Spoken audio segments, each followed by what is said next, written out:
I want to ask you about the start of MAG and how we got to where we are today.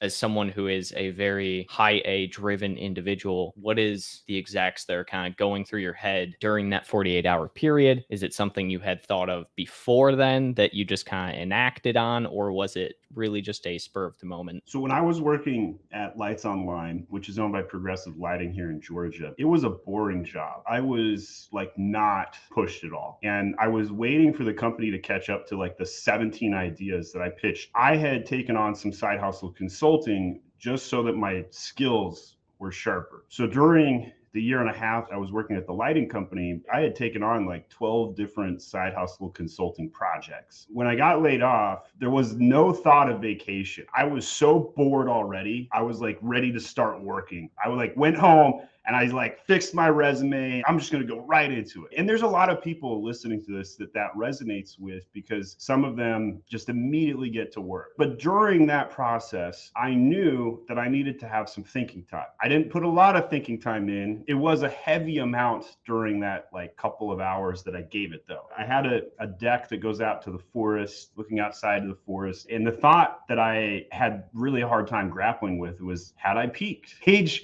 30 years old, making $200,000, had I peaked? And of course, I came to the conclusion that no, I hadn't. Otherwise, we wouldn't be here today. But during that couple of hours, I seriously questioned my self-esteem, my self-worth, my abilities. And I was like, who's going to hire this 30-year-old guy at $200,000? And then I realized it wasn't that hard to answer, because I would hire that guy. So I did. And I immediately went to LinkedIn and said, hey, I'm going to be doing some consulting and I'm going to be going full time on this until I figure out what I want to do with my life. I may or may not be doing it justice on the exact wording, but I really didn't actually think I was going to be doing this full time. Like I thought, oh, I'm just going to do this until I find my next gig. And so it took me months to burn my ships. I was like, I do not want to start an agency. I'd worked at an agency before. I know how hard it is. You're shoveling manure all day long, and Amazon's got a problem. It's your fault as the agency. And if the client wants you to grow sales 3% faster, it's your fault as the agency, even though their prices are 50% over the next competitors, or their reviews are at a 3.3. Things you don't have control over, also your fault as the agency. And I, as a super introvert, did not want to deal with people. You know, like I would rather just send my wine glasses off to Amazon and let Amazon handle with the customer service and the returns, and you didn't send me the right product. And, you know, I didn't want to deal with any of that. I really didn't. But what happened was not necessarily what I expected. I get into that first account and I was working on a supplement brand. Not the best first agency brand, first of all. You mean the exact thing I tell people not to do? Yeah, yes, yes. The product category to avoid as a first-time seller. To be fair, at this point, I was an Amazon expert. I knew what I was doing. I knew exactly how to help them. I had helped, I don't know, 30 brands at this point, right? So a lot of times when some people like think, oh, I'm going to go start an agency, they've only worked on like one or two accounts. The 30 accounts in, I took on the hardest deal. And that's probably why they signed in under 48 hours. They were desperate. They had gone through 3 other consultants before me. Nobody had been able to get them past $4,000 a month in sales. Now, I'm a marketer. I'm a high drive marketer. I can problem solve anything. I'm technical. I type 123 words per minute. I'm saying all this not to brag, but just to like paint the picture of who I am. What I'm not good at is design. And so as I started to load these products, I realized, frick, they need a brand store. I don't know any designers. So I threw one together myself.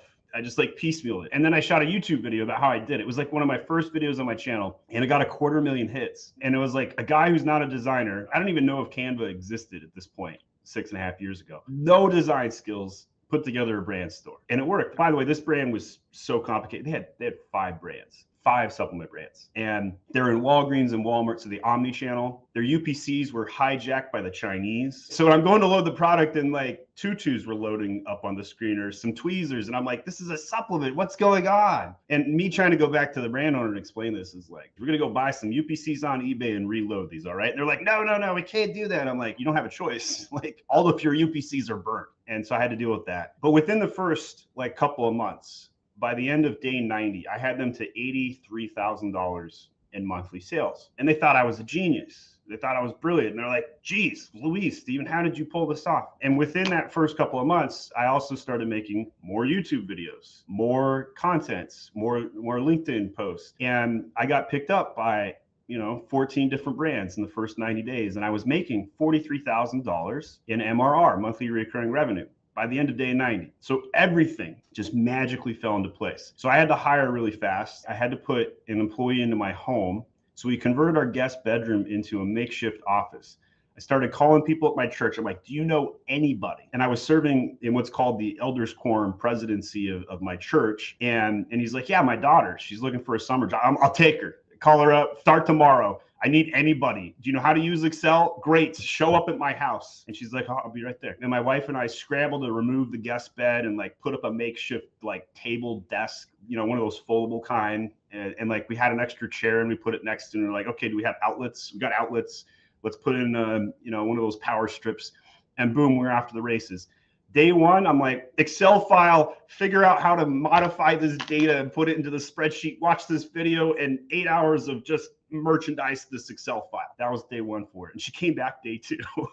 She was a fantastic hire. That's a trooper right there. Yeah, totally worked out. Magical first hire. Second hire went the same way. And like clients liked them, which was even better. I was the acting brand manager. They were basically Amazon specialists behind the scenes, but I brought some of them to calls. I mean, I took every call while they were in the room together. So they got all of the real world training. That was the genesis. It was just, I got into an elevator and all of a sudden I was on floor 50 and I was like, what? I think the most interesting part of that is you actively saying that you didn't even want to be a business owner or an agency owner. I wanted the money, but I didn't want the problem. I'm like, I'm a businessman. I've seen so many businesses run and fail and all I was so tired of internal politics. I was the hotshot guy that would show up to a business and figure out how to crack it in 10 days. And I'd go to the CEO and I'm like, this is exactly what we need to do. And I give him my plan. With that regard, I guess, does that same kind of sentiment still carry over, 6 years later to current Mag Day runnings? Because I personally would say yes.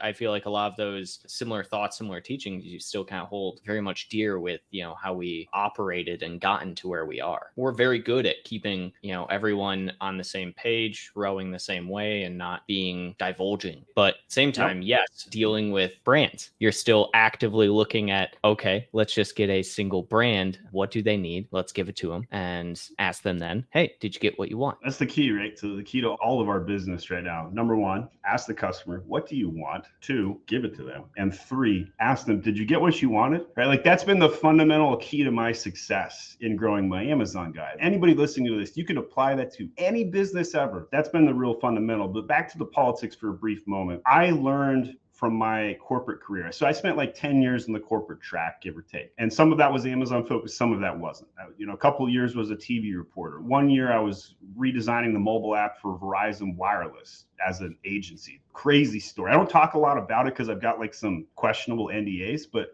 I'm the guy that took it from 2.5 stars to 3.3 on the App Store. Still shitty, but like not as shitty. Long story short, I knew what politics looked like and I abhorred it. And I was like, I just want to get the work. I just want to drive results. I just want to get stuff done. Typically employers like that stuff. The problem is a lot of these organizations were flawed from the top down. They had weak leaders. They had people who didn't know how to build the right culture. And culture is top down. If you don't have the right culture in that top seat, everything underneath it will be corrupted or will be geriatric compared to that top down issue. So as I was going through these organizations, I realized that if I couldn't convince the top dog, nothing else would matter. And I saw that time and time again. So the more corporate environments that I was in, I would get stuck at these VP level challenges. And, I had bosses that I would give them the right answer, but they wouldn't pass it up the line. I would tell them exactly what needs to happen. I would show them the data. I'll give you one case example. I was at APMEX, American Precious Metals Exchange, $1 billion grossing company, but it runs like a $50 million company because it's got like a 3% margin because it's precious metals. They're the number one seller on eBay from a GMV standpoint. in the entire world, which is kind of cool to think about. I was in charge of their acquisition. All acquisition went through me. And I was explaining to them, like, hey, here's what we need to do. And I grew their SEO traffic by 10 million unique visitors, not visits, visitors, 10 million. And you can look it up on like SEMrush or whatever SEO tool you want. You can go check it out and you can see my hire data. It's so glorious. So I'd go into these boardroom meetings and I would show them the data and I'd be like, look, you build content and then you change a couple things on the site and then XYZ happens. And I would show them these charts where all of the organic traffic was spiking. And by the way, these were purchasing customers. There was revenue. I drove $60 million in revenue, year over year growth. Like without a doubt, I can prove it. And the Google Analytics backed it up. And the analytics department was like, yes, they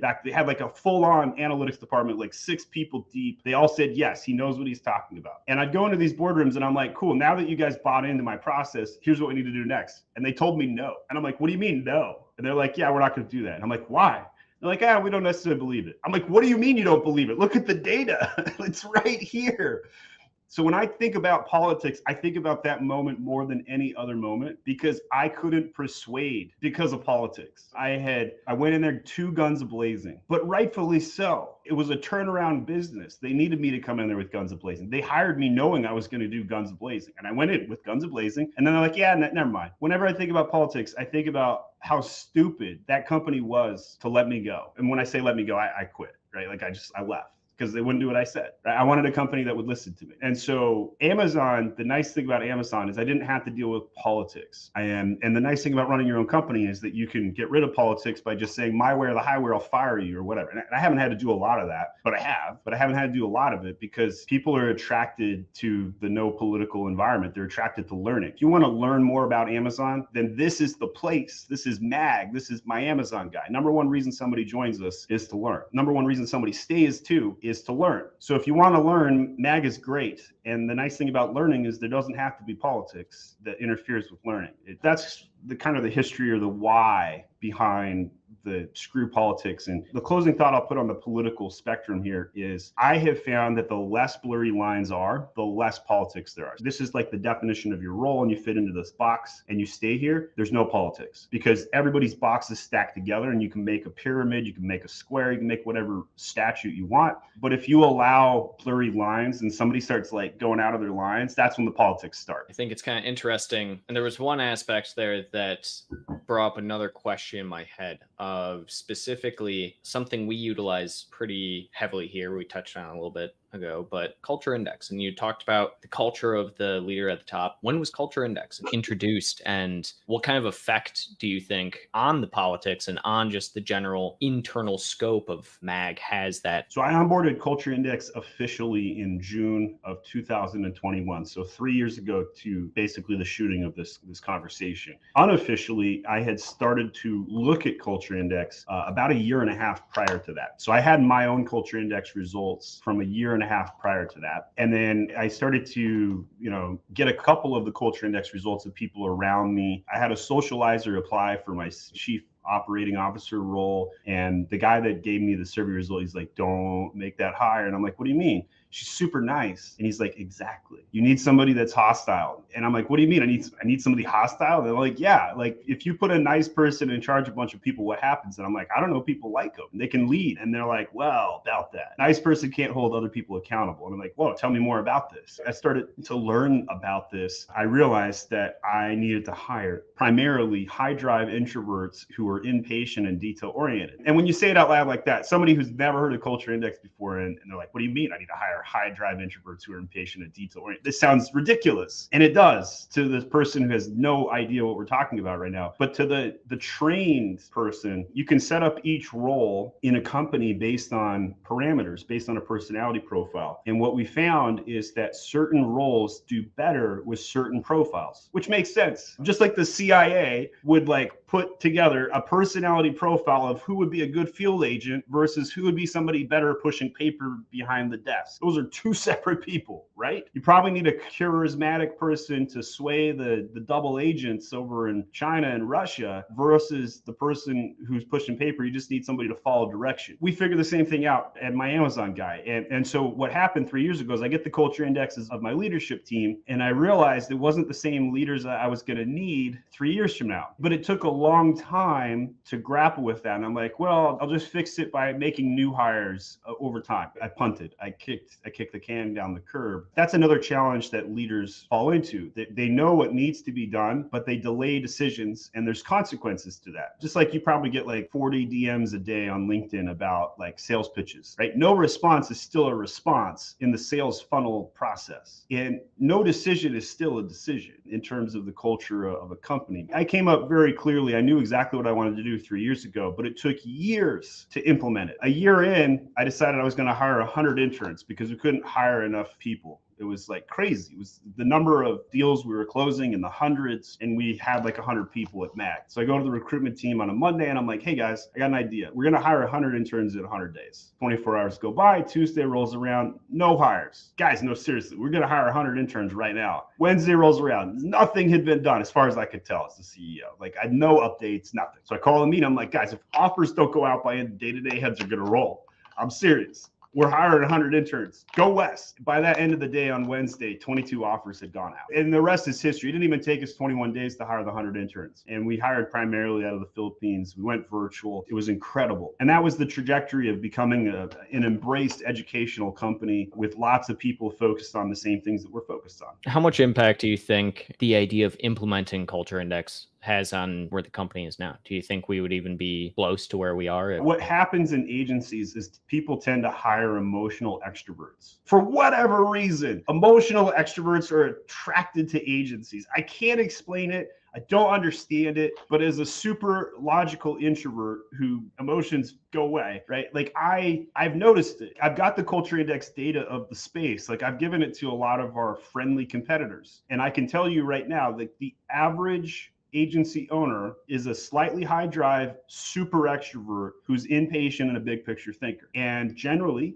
emotional. What does an emotional extrovert tend to do? Hire other emotional extroverts. Why? Because there's passion. They want to be around passion. And they think clients also want to be around passion. And some clients do, let's be honest. Like otherwise this model would fail. But the problem with emotion and passion is that it has an unscalable factor to it. There's only so much passion you can fit into this bucket. And then it overfills and then they burn out. When I interview these other agencies, and a lot of them that have like sold their agencies, have moved on, they all burned out. All of them. They all eventually do. We're 6.5 years later, and I feel like I'm just getting started. And it's because I avoided the emotional burnout. Now, that doesn't mean we didn't have a few emotional people in the company. And there will be one person we won't name on this podcast that was a huge thorn in our side. And they were emotional and they were an extrovert. And I knew about that 3 years ago, but it made me so much money. I didn't want to part with it. Like they were such a great employee from a bottom line standpoint, but they were really hard to manage. I was so fed up and nobody wanted to manage them. And then they would sabotage other leaders that we tried to bring into the organization. And that's what happens with emotional divas. They take over, they become the center of attention, and they prevent growth. Knowing what we know with Culture Index, it's easier to identify that from a data standpoint, to predict human behavior, to understand how somebody will behave over time or in a particular viewpoint or setting. That's been the key, is to understand like how people act versus who they are aren't necessarily like congruent. Those are separate things sometimes. And I have conversations with my wife all the time. And I'm like, just because she's acting nice doesn't mean she is nice. Just because he is behaving a certain way doesn't mean that's who they are. And she's like, what do you mean? Don't you judge people based on their actions, not on what they say? And I'm like, yes, but just because they can do it doesn't mean they enjoy doing it. What's the consequences of doing something you don't enjoy for 90 days? You start to deteriorate. You start to, I don't know, your real personality seeps into it. What we did at my Amazon guys, we profiled people just like the CIA did. And some people listening to this could think, that's crazy. He's talking about the CIA profiling people. And I'm like, yeah, I am. I don't know how else to explain this.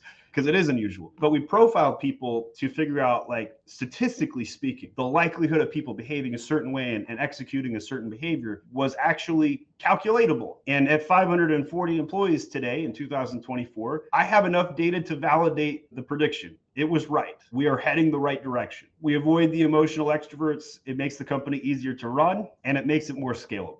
At the end of the day, I think it helps us run better. I think it makes for a better overall environment for everyone, and I like it. But I guess one thing that's interesting, because you said company would not be where we are without Culture Index. On that idea, what is the biggest regret you have had while running MAG? There were individuals at the company that fired me up, right? Like, that made me get angry. And then I'd go out and, like, get passionate and get stuff done. And part of me was addicted to that. It wasn't a good fire up. Now that I've, like, axed that out of the system, it's much easier to run, and I still get fired up. But when you're living the moment, it's like being in an abusive relationship. You know, you're getting beaten by your partner, but you're like, but the sex is so good, right? Like, that's what you're thinking.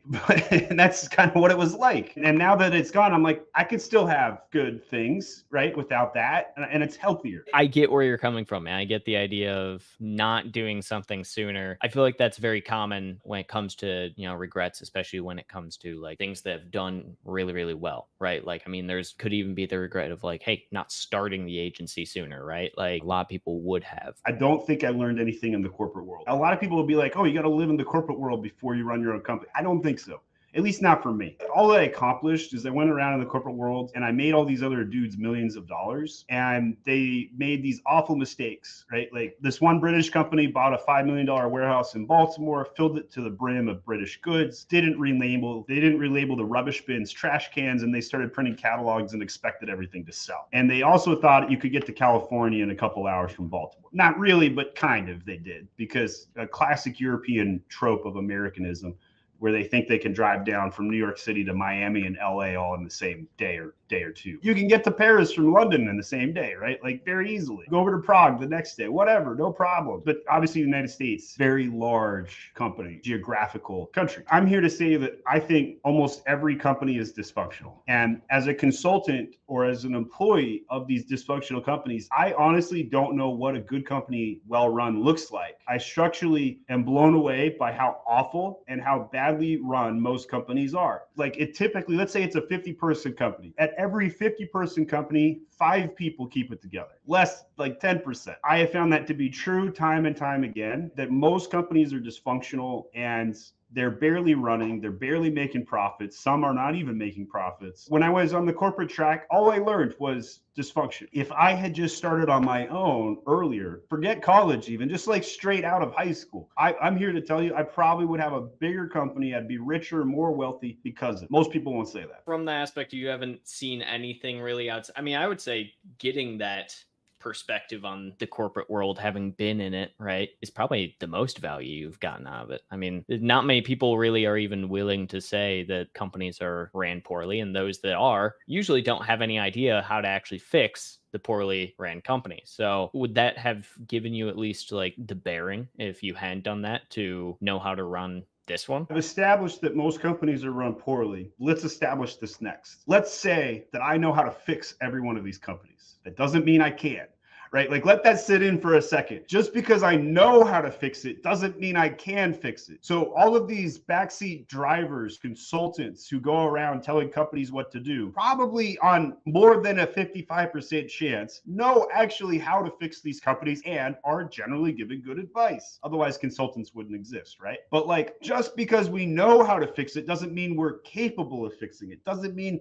we can persuade the right stakeholders to make the right decisions. And that's what I learned was ultra frustrating going through all of these companies. Guys, I have the data. Go west. Here is how we're going to grow the company. Yeah, I'm good. No thanks. What do you mean no thanks? If we don't do this, you may not make payroll next month. Yeah, I know. I'd rather take the chances. It's too comfortable doing what we're currently doing. I don't want to make the change. And that's what we find time and time again running companies. So I've made the decision that I will always make the hard decision. I'm also criticizing myself in this conversation where I said I waited a couple of years to make the right decisions. Even the guy who knows how to fix it and might be capable of doing it on more than half a chance doesn't mean I actually do it. And that's what it's like to be a business owner, right? Like, you know what you have to do. You have a dragon to go slay, but you're like, man, the throne room is really comfortable.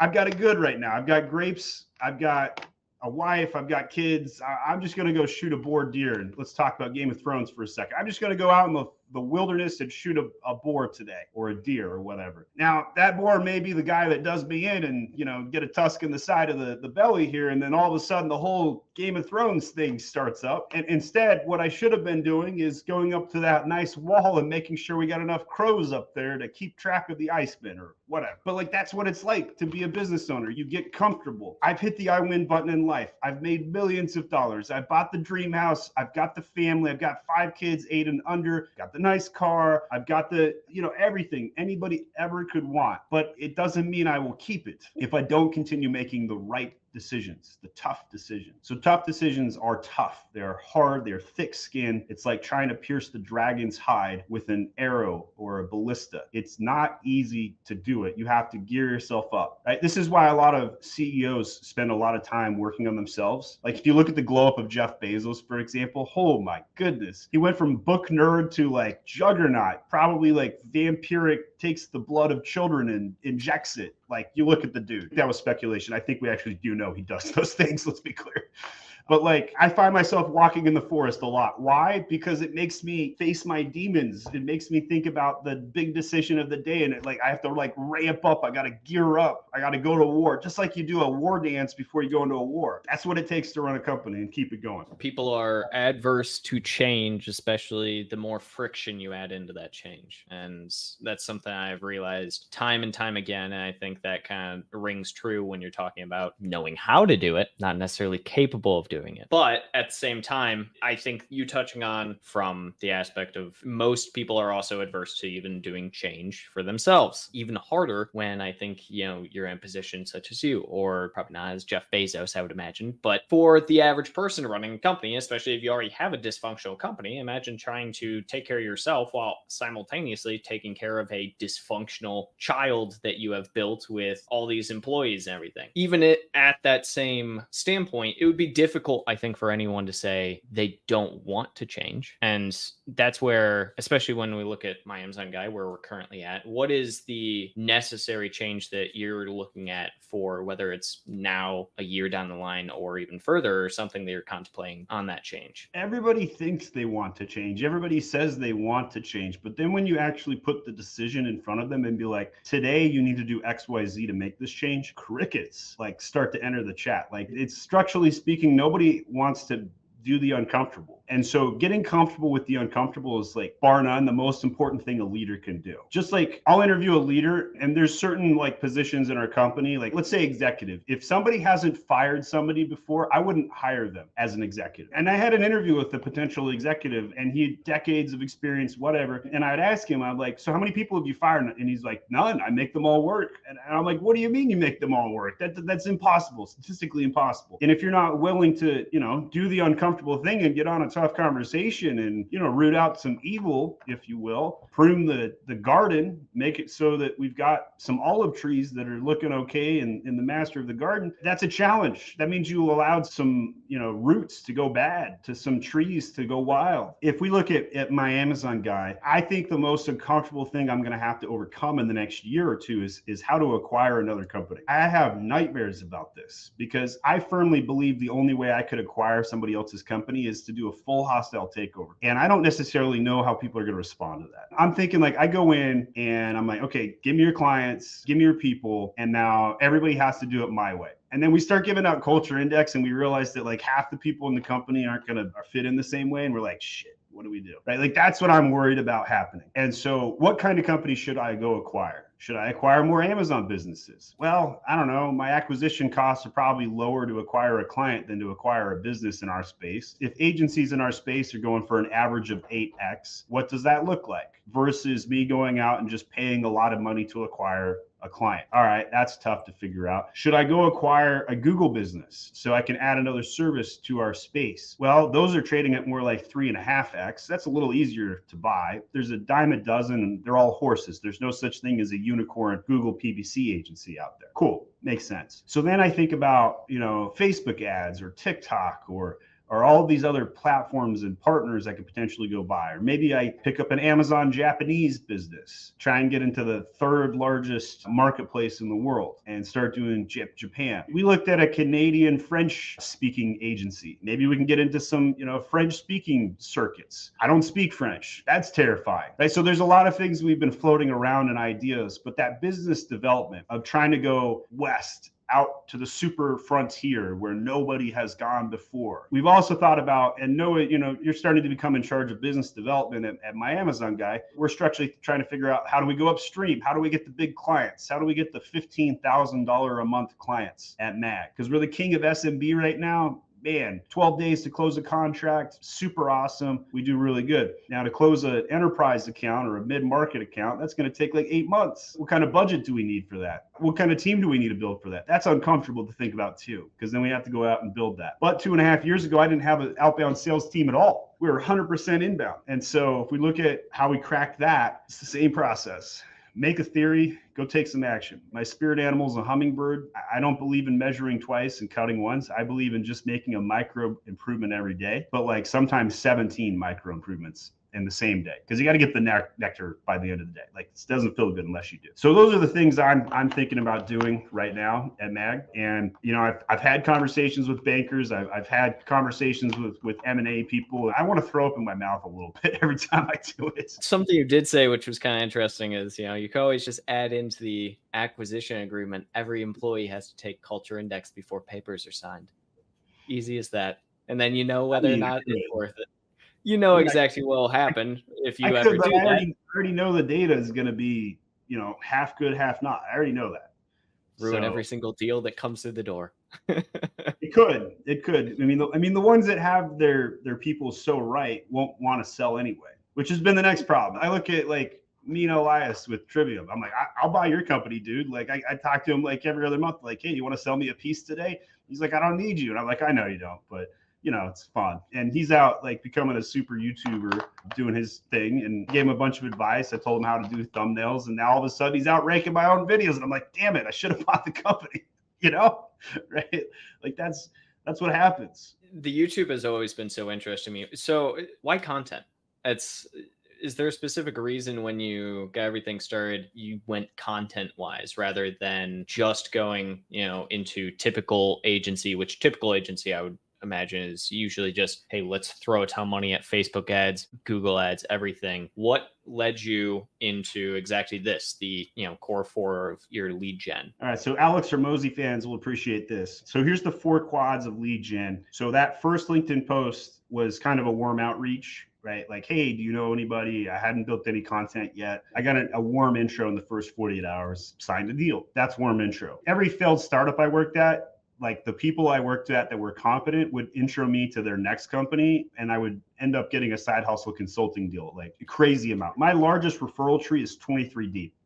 23 referrals came out of a single source. One source referred 3 people. Those 3 people, one of them referred another 7. One of those 7 referred another 5. 23 deep, it was crazy. So that's warm outreach. Content, though, is like the most scalable quad, no question. It is the one that is amazingly quick. We started posting on my wife's LinkedIn. I should pull it up and show you some stats. I got her 1,000 profile views in 7 days. The first 7 days of her profile, like making posts, 1,000 people clicked on her profile. That is the power of content. She doesn't even have 500 connections yet. 1,000 people clicked on her profile. That's not even 1,000 impressions. That's 1,000 people who are like, what the frick did she just say? I'm going to go click on her profile, right? Like that's crazy amount of content going on right now. That's the power of content. I'll pull her up. She's got 753 followers now. So she's gained like 250 followers in the past week. This post right here, 130 likes, and it's 3 days old. When my husband got laid off, I saw him go through the stages of grief in less than 48 hours. Then he started my Amazon guy with a LinkedIn post.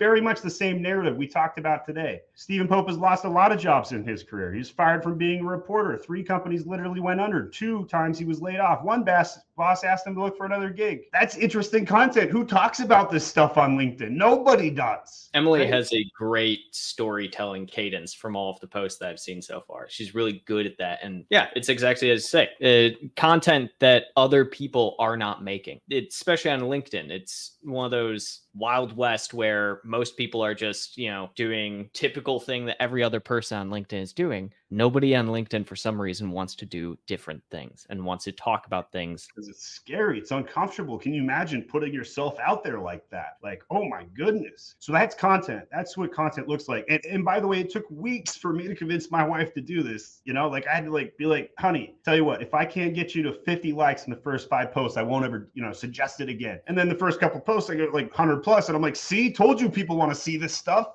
And she's crushing it over on Instagram, and she's an Instagram mom and, private. She doesn't actually care about what anybody else thinks, but she's writing these glorious posts about what our kids are up to. And I'm like, hey, honey, I'm getting a little jealous over here. Would you mind, writing about me? And, and then I went viral on Reddit on LinkedIn Lunatics. And I was like, hey, honey, wouldn't it be funny if we changed your profile bio line to wife of LinkedIn Lunatics, Stephen Pope? Because she doesn't care about her LinkedIn following. She's not like she's over there trying to build a career. She's been a stay-at-home mom for 9 years. And I'm like, hey, honey, do you mind? Could you sacrifice your profile and do some of this stuff for me? And I had to nag her. I'm not going to lie. It was not easy to get this going. But now that she's seen it, she's like, yeah, okay, I can see the vision now. And by the way, this is a good entry point to the frustration of most visionaries, right? They have these most avid visions. It's like we're a visionary who's taken LSD and we've seen the craziest things. I've never taken LSD. I want to make this abundantly clear. But imagine if you had taken LSD before, just based on what I see in the movies, people talk about the weird things that they see, the colors and how they're connected to the universe and whatever. Nicolas Cage movie, Lucy. That's the one I always think of. Anytime someone ever talks about it, my mind just goes to that movie. Something Yellow Submarine. I don't know. But I think that visionaries have a very hard time. Just like a drug addict has a hard time explaining what he sees to somebody who's never done LSD before. It'd be like you trying to explain what salt tastes like, and I've never had salt before. That's what it's like to be a visionary. So I'm a visionary. I had this acid trip over the weekend, and I want to do this one thing in the business. I want to hire 100 interns today. What the frick is the CEO thinking? I don't understand. We got to save the business from him. No, I'm serious. I'm going to go hire 100 interns. And so imagine being a visionary trying to express your vision like this and trying to get it out there. That's what I feel like every day. I know there's a lot of visionaries out there who structurally had a hard time. It'd be like Picasso. Picasso, one of the greatest artists of our time. I don't even think he's that old, spectrum on the historical side. We're talking last 150 years, I think. Can you imagine being Picasso, doing what you did and then getting no recognition, and then you die, and then all of a sudden you're one of the top 5 most famous artists of all time? That's what it's like to be a business owner visionary. You see something that nobody else can. So I spend a lot of my time trying to figure out, how do I make this understandable to other people around me? Because I can't just take LSD and inject it into them, business LSD at this point. So that doesn't work. So how do I sound unhinged on this podcast. I'm going to get the comments we're going to get on this. What the hell is Stephen talking about? Exactly. That's kind of the point, right? That's what it's like to be the visionary, because you have no idea what I'm trying to convey right now, except a couple of people who do. And for those couple of people, they're on the trip with us. That's what it's like to be a visionary in a business world. The Chick-fil-A owner probably went down the Dominican Republic, heard one person say my pleasure to him, and he's like, I want everybody at Chick-fil-A to say my pleasure, right? It took him 10 years, a full decade to get people at Chick-fil-A to say my pleasure. We have at my Amazon guy probably a dozen random documents that are very much like the my pleasure thing. Never apologize. Just say thanks for your patience. But that sort of like culture setting, it's very shaping. Yeah. Those type documents I always see, and that's the most interesting thing. You talked about the culture. The leader at the top has to implement and be the culture for everyone else below them. All of those documents you do yourself. I've seen it in real time. So it's very easy, I think. I get frustrated. I'm like, you guys don't get it. You don't see it. Come on. Like, I'm tired of saying this. I put together a couple of bullet points and then I make people like recite it. And then we get onto meetings and I'm like, read this document with me out loud. What does this mean? Do you see what I'm saying here? And then I repeat it over and over again. I'm like the master chief repeater in chief guy. That's what a prophetic visionary has to do, right? You got to get a little cult, you got to get a little following, and they go around and chant your rhyme. And then all of a sudden you make history. You make something special. I'm a caveman with fire. You're a caveman without fire. Let me give you some of my fire. Oh my gosh, this changed your world. You no longer have to eat raw meat. You no longer have to eat hard roots. Wow, when you cook things, it makes it easier and digestible. And all of a sudden you can do more things. And now that you know how to use fire, you can make weapons that aren't just a stick and a rock. You can smelt things together. It makes a massive difference. But can you imagine being the first caveman with fire? Everybody looking at you be like, oh my gosh, that is scary. Get that thing away from me. I think that goes in line as well with people who you give the fire to people, and better yet, especially at least knowing you say, take this fire and run with it. And then people take fire and turn it into metal somehow, right? And that is just something that I see you very often, education, coaching, trying to get people to learn, trying to get people to come up with different ideas, as well as you bring that to the table a lot in MAG, especially. Just, give them one thing and that thing turns into another. Multiply yourself, multiply more. We've almost hit every core value without saying that on our podcast today. And then I know we have to wrap up because, somebody who's listened this long is probably tired of us by now. I mean, we might have to put the word unhinged in the title. What was your main takeaway today, Noah? Main takeaway at the end of the day is this, that a business, especially one like MAG, whether it's an agency, anything like that, requires level of dedication and a level of just kind of going with it. You say a lot you had to do and make a lot of hard decisions, and you probably should have made some of those sooner. But the core takeaway from that is a business can still stand 6 years and be probably the best it's ever been, even with a couple of mistakes here and there, as long as you are sticking to the core belief that you were trying to do at the end of the day. I think every core thing that you talked about at the very beginning of the podcast, we talk about the stuff that you're wanting to do in the future. All of that still resonates to, I think, the core principles MAG was kind of built on and still is today. It's an extension of our core. I love it. Well, to everybody listening today, thanks for listening. Add a comment about your most unhinged takeaway. Curious to hear what you have to say. It's probably the LSD comments. I'm sure it will be. All right. Thanks, everybody. We'll see you guys later. Have a good one.